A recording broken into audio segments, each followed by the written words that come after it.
Myanmar Military Seizes Power in Coup. The head of Myanmar's military has taken charge of the country from its civilian-run government, an army-run television station declared, after civilian leader Aung San Suu Kyi and other members of her party were detained in a Monday morning raid. The coup marks a major blow to the country's transition from military rule to democracy, which began about a decade ago. The US and human rights groups called on the military to adhere to democratic norms. Tensions have been rising for days over the results of a November election that Ms. Suu Kyi's party won by a landslide.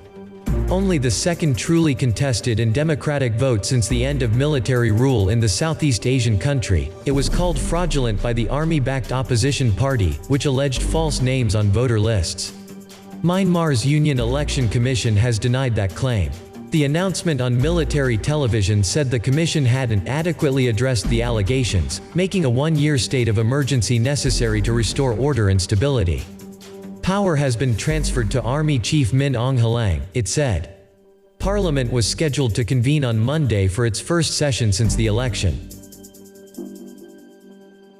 The United States is alarmed by reports that the Burmese military has taken steps to undermine the country's democratic transition, White House spokeswoman Jen Psaki said about the developments in Myanmar, also known as Burma.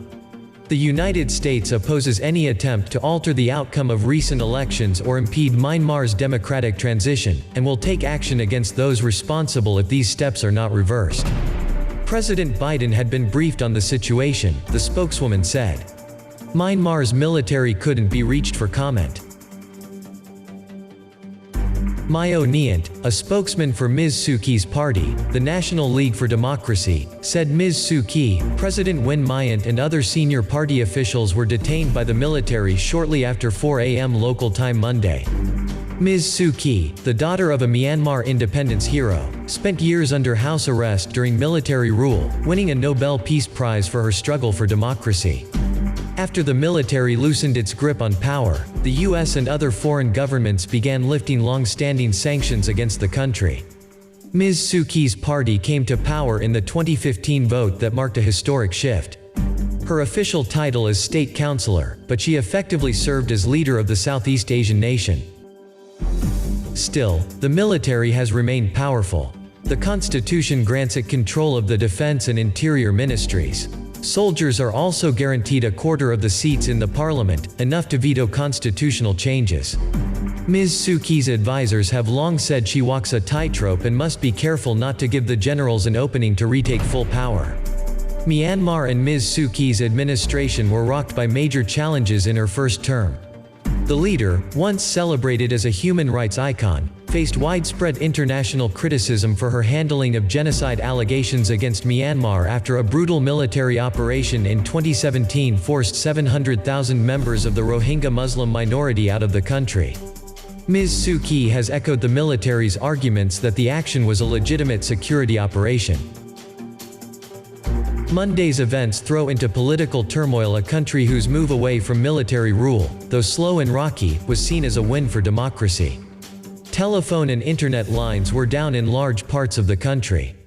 Historian Thant Myint Yu, whose books on Myanmar include The Hidden History of Burma, said the country is at a precipice.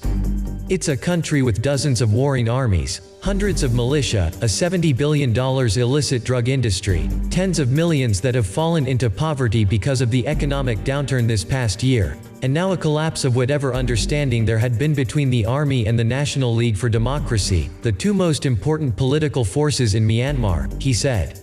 I think the outside world often failed to see how fragile Myanmar's democracy transition was. Advocacy group Human Rights Watch called on Myanmar's military to release Ms. Suu Kyi and others it said had been unlawfully detained. The military's actions show utter disdain for the democratic elections held in November and the right of Myanmar's people to choose their own government, it said.